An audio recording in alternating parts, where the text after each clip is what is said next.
Welcome to our episode of Biblical Archaeology, From the Ground Down. Presented by Bible Interact and hosted by Dr. George Sparks.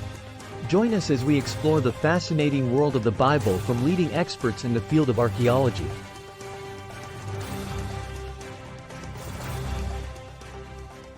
Hello everyone, I'm Dr. David Graves, an experienced biblical archaeologist and CEO of Electronic Christian Media. I'm here today with another exciting episode on our Archaeology Discoveries channel, where we discuss important archaeological artifacts related to the Bible. Thanks for watching, and be sure to like and subscribe to our channel. Now let's dive in and dig up the past. Welcome to today's program, everybody. This is Biblical Archaeology from the Ground Down, sponsored by Bible Interact. My special guest today is Dr. David Graves, PhD, received his PhD from Aberdeen University in Scotland. Also, he's an experienced archaeologist with over 15 years digging at Tel El Hammam alone in Jordan, as well as Shiloh and the Temple Mount Sifting Program, and he's also dug at the Qumran Caves. He's an author. He's also a retired professor from Liberty University. He's written a number of different journal materials, and he is a lecturer. And he's notorious for giving these lectures, that are 6 hours long? Not that long.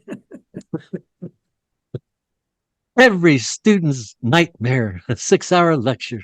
Yeah. But today, he came to our program. We're going to talk about the Cyrus Cylinder. Let's see this way. You can see it looks like I got a helmet on, but Cyrus Cylinder. And before we do that, we're going to briefly talk about the Tel Dan inscription. Now, we picked this slide out earlier because he had it in a podcast, a presentation about inscriptions that mentioned David, such as well, I'm not going to give it away. Doctor, go ahead and explain what you have here to the listening audience. Okay, we've got three different inscriptions. We've got the Moabite stele found in Dibon in Jordan, in the Moabite territory. It dates from around 850 to 840 BC, and it mentions David. You can see it there, reading it from right to left, and Daoud. And then you have the Shishak inscription. It dates to around 945 to 925, and it mentions the kingdom of Judah, the king of Judah. You can see down here in the right-hand corner, the cartouche, or actually that's a city plate. Some have translated it as other things, but the significant idea here is that there's a whole bunch of these place names that look like cartouches on the Shishak inscription. That's in the Thebes Karnak temple area, but they are all different place names. So their translation doesn't make any sense given that it's a place name. So it's the king of Judah, or the Davidic kingdom. And there's the hieroglyphs right here. The one we want to talk about for a moment is the Tel Dan stele, and it dates to around 841 BC. Found at Tel Dan in Israel, and it has right there, you can see the inscription here, Daoud in Paleo Hebrew. And it's generally found in the Israeli Museum today, but this past month, it's been someplace else. I guess that you have a little information on that, George, don't you? Yeah, I brought it up on my phone. You want me to talk about it right now? Yeah, sure. Okay, then I'll bring it in. And this is the reason why we brought it up again. The Tel Dan stela is on display at the Armstrong Auditorium in Edmond, Oklahoma, from September the 22nd to November the 25th. So September the 22nd to November the 25th.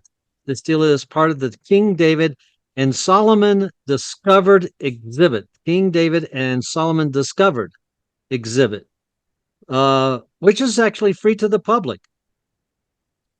Great. So if you get time and you can get your family together to see the, the Tel Dan inscription, that would be worthwhile. And I'm sure your kids will remember that as a family experience their whole life. Yeah, there's nothing like seeing these artifacts in person. It gives you an idea of the texture and the size and what they look like up close, and leaves a good fingerprint in your mind as to what these artifacts really look like. Right. I'm a very graphic individual, so for me, I do better with pictures than I do with dates. So I used to tell my students, don't ask me the date, but I can pick the artifact out of a lineup easier than you can pick a criminal out of a line. Right. So that's the Tel Dan inscription. Right. Oh. Okay, I'll stop that one. And so just to let everybody know, it's here in the United States. It's a very rare opportunity to see it. Or you could come over to my place. I got a copy of it right here on the side. yeah, you got copies of lots of items there. I got a copy of it. But now me and David were actually talking about maybe we should just try to do this seriously and pull a prank. What do you think, it would work? I don't know if it'd work or not, but let me see if I can bring this over. So why not? Hopefully everybody's got a sense of humor this morning. So I'd have to hold it in such a way. Well, see, I got that backdrop now, but you can see it's the stela, and I'd hold it up in such a way or whatever, where people can actually see it and say that, I don't think it's actually in Oklahoma, because I was at the Israel Museum the other day and it's still in the showcase. So I don't know how it can be in two locations at once, and I was there to pick up my copy at the Israel Museum. So while I was picking up my copy, I still saw the original. So I don't know what's going on, David. Yeah, now I understand people that. Go ahead. You could have swapped them out. Well, just like the Mona Lisa, the Mona Lisa, they don't show you the real one, just in case somebody wants to go in there and vandalize it. They just keep a copy of it.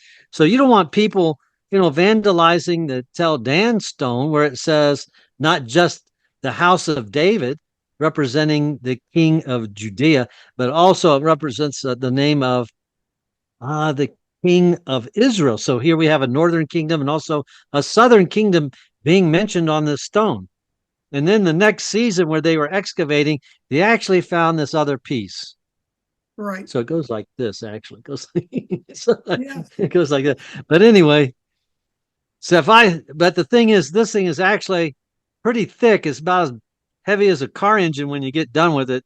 So I just wonder how many people would think, like, there's only two people that could lift the Tel Dan stela like this. It's me and Arnold.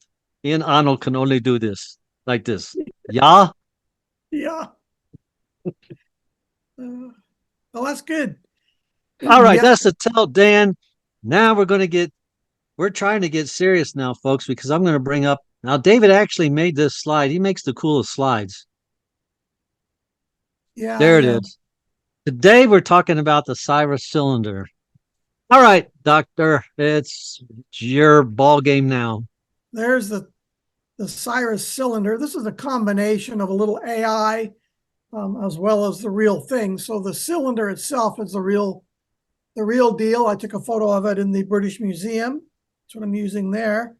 But I add a little bit of AI to it to give you a sense of what the Persian Empire, what they would have looked like at that time period. And you can scan for my books, you can scan those QR codes and get more information. There's an old drawing of what a portrait of Cyrus, what he would have looked like. That's not AI, but it's somebody's imagination, like AI would have done. So again, this one's not real either. We really don't know exactly what he looked like, but we do know what the cylinder of Cyrus looks like, because there it is right there. It dates to 539 to 538 BC. Roughly those are the years that that tablet was created. Material comes from my book on the archaeology of biblical people. So that's the QR code for that particular book. Now, the cylinder itself was found in Babylon by this dude right here, Hasmuz Rassam. He worked in the Middle East. It was discovered in 1879, worked with Sir Leonard Woolley, was his right-hand man. And so he discovered it at the Temple of Marduk. It's now in the British Museum. That's its number, ME 90920. And it's significant because it has a direct reference of Cyrus's return of the Jewish people after their Babylonian captivity, according to Ezra chapter 1. I put together a few timelines that help everybody kind of put things in perspective. This is the Persian Empire, Cyrus, Darius, Xerxes, and Artaxerxes. And the Cyrus cylinder comes from the time of Cyrus, obviously. Cyrus defeats Belshazzar and the fall of Babylon in about 539 BC. This is the time of Haggai and Ezra, 540, it's around this area right here. And Esther, that's where she would fit in. And then Isaiah, that mentions the Cyrus cylinder, or mentions Cyrus by name, is earlier in around 700 BC. So you'll notice there's quite a difference in the age from 700 to 540. I put together the Assyrian Empire in this timeline. You have Tiglath-Pileser III, his son Shalmaneser V, and Sargon II, and then his son Sennacherib and their sons Esarhaddon and Ashurbanipal. What's interesting is that all 6 of these individuals are mentioned in Scripture. We're thinking we may do a podcast on each one of them in the future, so stay tuned to those. A lot of really interesting artifacts associated with each of these individuals. We have evidence of their names being mentioned outside the Bible, but then also mentioned inside the Bible.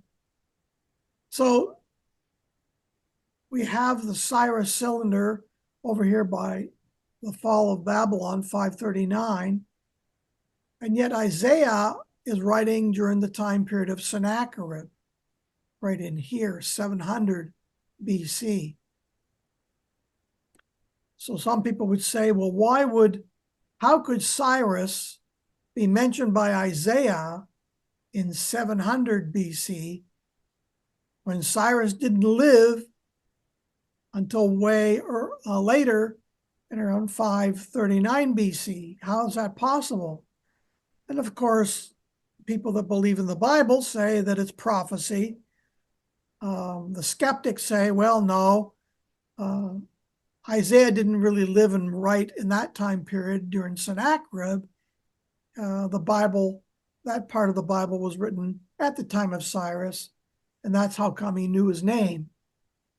So there are the skeptics that say there's a late date to the writing, and usually the Christian inerrancy folks will say that it's written as prophecy at a much earlier time period, and God was telling Isaiah and the people of Israel and Judah the information that they needed to know. Yeah, the fall of Israel in 722 BC, and then you have the fall of Jerusalem or of Judah in 597. So there's a couple of 100 years there that the prophets were warning the people of Judah, repent or things were going to happen. And sure enough, they did under Cyrus at the fall of Babylon. So that's sort of an aerial view of things. We know of Cyrus and his name from this particular inscription, trilingual. It's called the CMA inscription, not the CMA awards, but has an old Persian, Elamite, and Akkadian language on it. Like the Rosetta Stone, they use this to help translate the different other languages. And his name is mentioned on it, I, Cyrus, the king, the Achaemenian. So we have his name, and we also have his role as a king. We also have his name on some of the mud bricks. These are like cornerstones in buildings. And all of the Syrians did this, ancients. We have Nebuchadnezzar's name, and now we have Cyrus's name. That's the statement that Cyrus established peace in the land of Ur in the 6th century BC from this Babylonian mud brick. You can see the stamp on it there. They would stamp each mud brick they made, build the buildings. That's why we have so many of them laying around. Here we have the winged man from the gate of Cyrus's palace in Passagadare,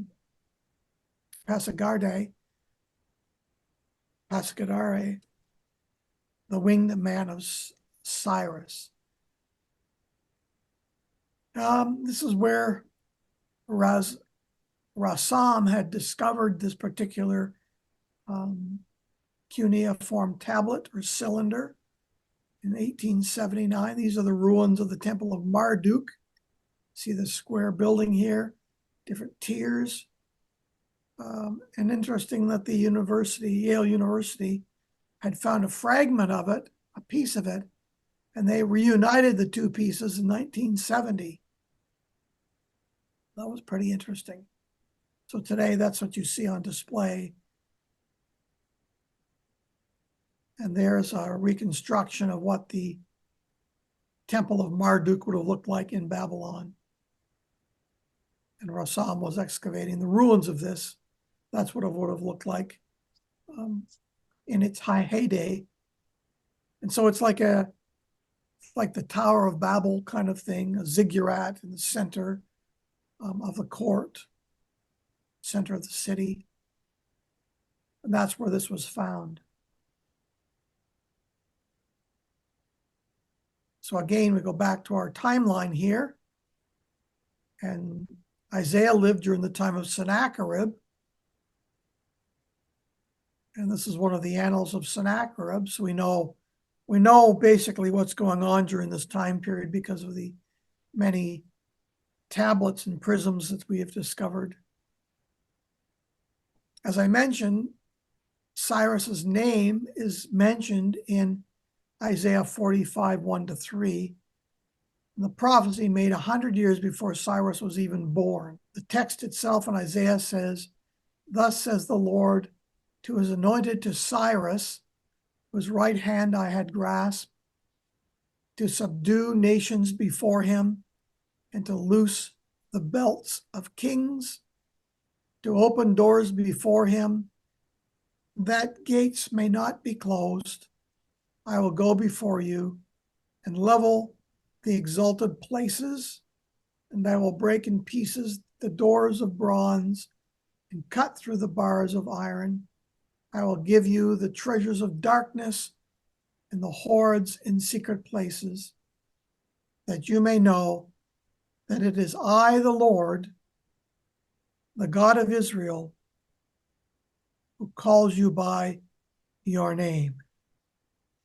So in order that we might know that the God of Israel is the Lord in control of history, Isaiah says, God gave me his name that I'm going to tell you. His name is Cyrus. And then over 100 years later, we have Cyrus born, and his father gave him the name of Cyrus. And the information is portrayed on Cyrus's cylinder. Now, he was the king of Persia, and it describes the capture of Nabonidus, who was the last Babylonian king mentioned in Ezra 1:1-3. And he restores the freedom of foreign captives, sets them free. He encourages them to return to their homes and to worship their own gods, as described in Ezra and Nehemiah, with the return of the exiles from captivity back to the homeland, back in Israel.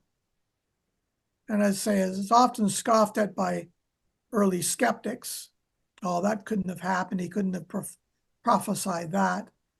But we have what's recorded in the Bible lining up precisely with what is mentioned on Cyrus's cylinder.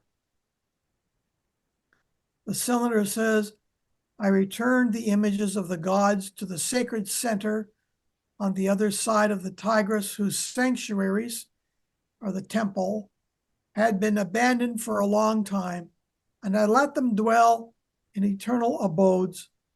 I gathered all their inhabitants and returned to them their dwellings. So Cyrus frees the captives, not just Israel, but also all the other captives from other nations as well, that they could go back to their homelands and they could worship in their sanctuaries or temples once again. That's exactly what we find in Ezra and Nehemiah with return of the exiles from captivity. So it perfectly matches up with history. There's another one of the mud bricks, the name of Cyrus on them. There's one of the streets of Ur, what it would have looked like. And Sir Leonard Woolley excavated Ur and Uruk. And they've also yielded up inscriptions stating his name, as I'd mentioned. And here we have the remains of the palace of Cyrus the Great at Pasargadae. And there is the tomb of Cyrus the Great in this city in Iran. So that's our flyover of the Cyrus cylinder and the importance of the inscriptions. My question I asked, was Isaiah correct? And my opinion and resounding conclusion is yes, Isaiah was correct, and God did write it on in Isaiah's time, and then we have Cyrus as being identified in history later on. I see you're donning a hat, George. Yeah, what was that guy's name? Is Ramsam? Ramsam found the Cyrus cylinder. Yeah, he had a cool hat like this too. So I thought it's only appropriate that I put on a cool hat. Rassam. Rassam. Rassam. Yeah, he was one of the locals, but he was a fairly well experienced archaeologist in his own right. Rassam found a lot of the old items that are in the British Museum now. They're sometimes credited to Sir Leonard Woolley, but it's really Rassam who actually Oh, wow, that's a shame. dug them out of the ground. But I talk about that in my book on the history of biblical archaeology, a story about this character. He was quite the character, larger than life. Some interesting stories about him in the book. Well, there's Cyrus's cylinder for you, and George donning a hat. Hey, we go all out. We had the Taldan stone, and then this is pretty cool. Now see, it's got like, today you ever see these? I'm just call it the younger generation. How they wear their baseball caps to the side or backwards. Did you have that up in Canada too? I guess it's supposed to make them sexy or macho. I don't know. But I'm just thinking, if we all had round hats like this, you couldn't do that. You couldn't see what I mean. You couldn't flip it backwards. It's like my Tilly hat. I can put it on backwards. It still looks like I got it on correct. Really, this one, you really can't see the top of it. It's really, now if it just went like this behind me, all of a sudden it went like this, would you think it was a UFO? I thought you were wearing lights. So anyway, what do you think? Pretty cool. Yeah. Yeah. Some people sit on those, for their ulcers or their. Oh, wait a minute. Maybe it's not a hat. Is that what you're telling me? Oh, it's hemorrhoids. That's what they get. Oh my gosh. That Looks just good. ruined my whole, I thought I was cool, but now forget it. Yeah. Well, you want to announce as well our milestone for how many we have on our podcast. Well, right now we got like 105,000 subscribers. So everybody, thank you for that. And we actually hit 100,000, believe it or not, on Friday the 13th. So if anybody tells you that Friday the 13th is not lucky, you just mentioned biblical archaeology from the ground down has proven that that's not true. Right. And man, I tell you what, I was watching. Now I'm in New Mexico. So I was watching the time from New Mexico. And it's getting close to midnight, and I'm thinking like, I don't know if we're gonna make it or not. So finally it ticked over, and then we got that 100,000 subscriber. I don't know who was it. It'd be nice to know who it was. Wouldn't that be fun? So thank you for being 100,000 subscriber to our program. Send them a nice letter or her a nice letter. That'd be fun, but they don't let you know. No. Maybe they do, but I haven't figured that out yet. And I guess somebody from the Bible Interact team that handles the editing and stuff is going to send away for that little placard they get for your first 100,000, and when they get it, I want a copy, and then I'll send you a copy so we can have it displayed in the background somewhere. Well, You'd have to get rid of your library to it's a display it, pretty. or maybe you could take a picture and put it up in there somehow. Yeah, I will. I'll put it in my bookshelf. It's a pretty big deal. Yeah. There's only about 6% of podcasters that get to 100,000. So, yeah, thank you everyone for tuning in and for watching us. And Yeah. hopefully we can give a little bit of information that's helpful and have a fun time doing it. Right now, it also, since we're talking about 100,000 subscribers, we wanted to do something special. And you came up with the idea of the Three Amigos. Maybe Three Amigos because I live in New Mexico, that kind of thing. Remember the movie? I guess that was in Mexico, but we're close. We got the Rio Grande, Yeah. And Well, so I guess the line you sent me the lineup, right? And you're going to talk about discovering the city of Livius. yes. And then Dean Byers from Trinity Southwest University is going to discuss discovering Sodom and Gomorrah at Tel El Hammam. And the city gate, which is what we discovered there. So these are three amazing discoveries we're going to talk about, right? With my friends, the Three Amigos. And the last one, George? Is I thought you was going to leave him out because you started talking about the gate. I thought, I can't believe you. No. It's Dr. Scott Stripling from ABR, and I believe they were in Israel this year, just a couple months ago, excavating at Shiloh. And it was Dr. Stripling and Dean Byers. And Dr. Stripling is going to talk about his most recent discoveries at Shiloh. So really, I think that might have been the only excavation that I know of going on in Israel since all this happening. So stay tuned. This is going to be October the 15th. That's when we're going to record. I never record live because I'm too scared to do that, actually, because anything can happen. And that's why we have editors. Well, we also have a lot of graphics we need to put in and adjust as well. So a lot of graphics with Sodom and Gomorrah going in. That just I don't know. The archaeology part of it. You got the meteor and good graphics there, and you're going to do the Roman bathhouse. Are you going to be wearing your thong? Put I'll put on my bathing suit for that one. on your bathing suit. One of those old man bathing suits that fold up to here, and you go.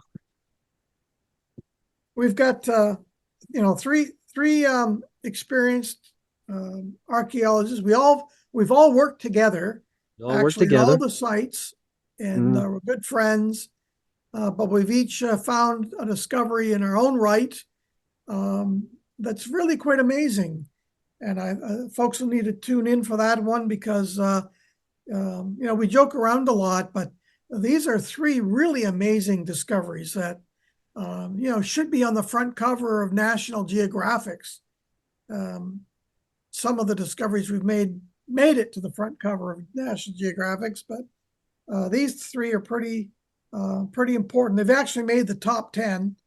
Some of them the top 10 discoveries of 2020, 23, and 24. So folks will want to tune in for that, and we're just going to talk off the cuff and bring up some stories from the old days when we dug together, and we'll show some good photos and like all of our podcasts. So that's an honor of our 100,000. I'm sorry to interrupt you, but it's just an idea. I didn't want to lose my idea before.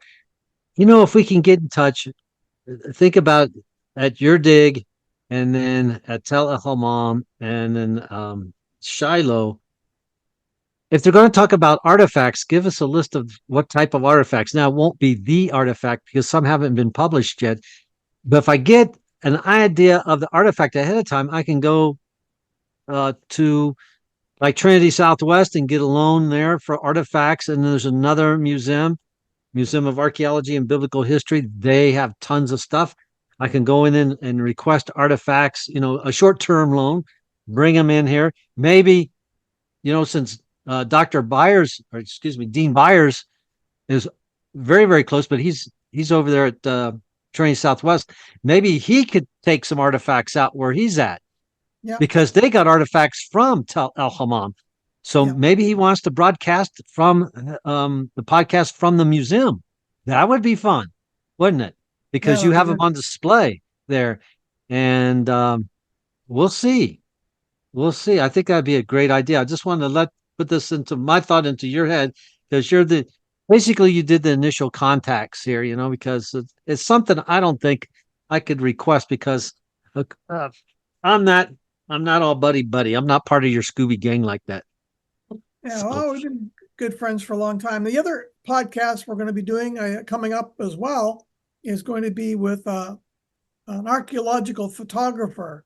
Yes. About the importance of photography. We're going to have Daniel Galasini with us. He was our photographer for a number of seasons at the site. He's a really great guy. He teaches photography at the local college and teaches in archaeology how to use photography for archaeology. So that'll be an interesting conversation with Dan. And we've got some really fascinating artifacts and things that we've taken photographs of. Child burial. Yes. That's going to be fun. So want to chime in on that one as well. So we've got some great things planned in honor of our 100,000. And folks will need to let the viewers know. Sorry to interrupt you, but like I said, since it's because I'm thinking about the email that you sent me, is that one of the I think when you said photographs, and I'm not sure, that you actually found a Middle Bronze Age burial. And I'm not going to say, burial at the Tel El Hammam, and you took pictures of it. So it would be in situ. That's the place of its origin, and that's pretty rare. And that'll be a lot of fun. And so a unique opportunity to stop by, and that's going to be with the photographer. So that could be fun. Yeah. Something different, and you won't hear this probably in many other podcasts. And what's the role of photography, and how important is it, and how we do it? And he's not going to go into all of the details. He's not going to give any trade secrets away, but come on, man. But he'll have Trade some great secrets. photographs and some good information on its role in archaeology. So we've got some great things planned. Right. And of course, it'll be edited and it'll be out in mid-October. So I'm going to step on when we do this podcast, especially with us. And I think it's on the same day, isn't it? Yeah. One's at 8:30 in the morning. Another one's six at night, back to back. Yeah. Um, so yeah, when these things, we get them, and then I'll talk to Bible Interact to hurry up and edit this so we can have them up for everybody. Not, sometimes I got to wait in line because there's more people in Bible Interact than just myself. And I got to wait in line to get my stuff edited. Which Yep. I really, anticipation is terrible sometimes, but I want to step on this one because this one will be really, really cool. We'll get And 'em out over the there. past year, we had Gary Byers, Dean Byers, talk about the excavation at Shiloh. And then we had, was it Dan talk about? Was it a Dan that talked about, or Greg? We had a Greg, and we Craig. talked about what, sifting? Yeah, Craig. Greg, we talked about what. So really, we're going through the whole gambit of archaeology. People tune in and follow this through. It teaches you how the dig itself, how they kind of analyze the dig with Dean Byers at Shiloh. He goes through that. And then we had the wet sifting, I'll just say the wet sifting protocol and how that worked in the setup of the wet sifting. That was amazing setup. Absolutely amazing. Conservation, how we do conservation. Oh yes, the conservation of the walls. Hmm. So it keeps its as close as you can, keeps its form the way it looked in antiquity, instead of all that plaster laying all over. Usually when they plaster a wall, it's all over the place. Yeah. You get more plaster than wall. So we're not But just talking about artifacts found in Mhm. museums. We're talking about how it's done and Right. what we're doing on location. Unfortunately, this year we can't do anything on location. They may be doing the Shiloh excavation again this year, but again, that'll be subject to the political issues. But they're still planning on it this season. They did do it last season. They couldn't publish anything or do any live broadcasting from the spot given the security, but they announced things afterwards, and Dr. Stripling will tell us exactly what they found this past year, and it has a relationship to the tabernacle. So I'll just give that little clue out there to folks. So you'll want to tune in for what Scotty has to say, and also for what Gary has to say about Tel El Hammam, and then I'll talk a little bit about Livius again. Good. And all three of you are very experienced lecturers, so I can guarantee it's not going to be boring. A lot of interesting, really fun stuff to talk about. Maybe, and I don't know where Scott's going to be for this Dr. Stripling. Maybe, I don't know if he's up by ABR or anything, because they got their setups, of kind of like a museum setup of artifacts and whatnot. Maybe they'll be on certain locations for this, which would be fun. Yeah, I think that Dr. Stripling may be traveling at that time. I can't say. Hey, we could be traveling too, man. Yeah. I don't know where I'll be. I'll be traveling. I'll take my little laptop somewhere, set it up under a tree, and just make up a location. Yeah. Good. So I got some great stuff planned for the future and the coming weeks, and folks need to log on. So yeah, fun stuff. Check it out. Fun stuff. And then, and when you subscribe, of course, that helps. And then don't forget to like and subscribe, because it helps the algorithms, if I said that right. And it's easier to get authors of books on our program, because when they write a new book and we got like 100,000 or plus subscribers, they see that because, of course, they can advertise their books. That makes it easier for me. Well, because that's the selling point of Bible Interact now. So subscribing helps. It helps in a number of different ways. Mm. And it's all a part of everybody wins. The author of the book wins, the podcast wins, and so does the viewers. It's a win-win scenario. And that's what it's all about. I won't have any more hair at the end of the podcast, David, but still win-win situation. Well, it's okay. I'll go gray. Great. That's what archaeology's done to me. Good. Right? Well, I was looking for my hat. I don't know where I put it over there. as always, George, it's great to be with you today. And Right. Thank you. Thank you. And yes, thanks everybody for participating. Dr. Graves, once again, thanks for the PowerPoint and the very colorful slide that is right there. Was mentioned also in Isaiah. That I wonder how many people knew that. That's pretty interesting. yeah, by name. All right, That's what amazes me. The Cyrus Cylinder. All right, folks. Well, anyway, everybody have a great day. We're signing off. Thanks for your time. Don't forget to like and subscribe at Biblical Archaeology from the Ground Down. Have a great day.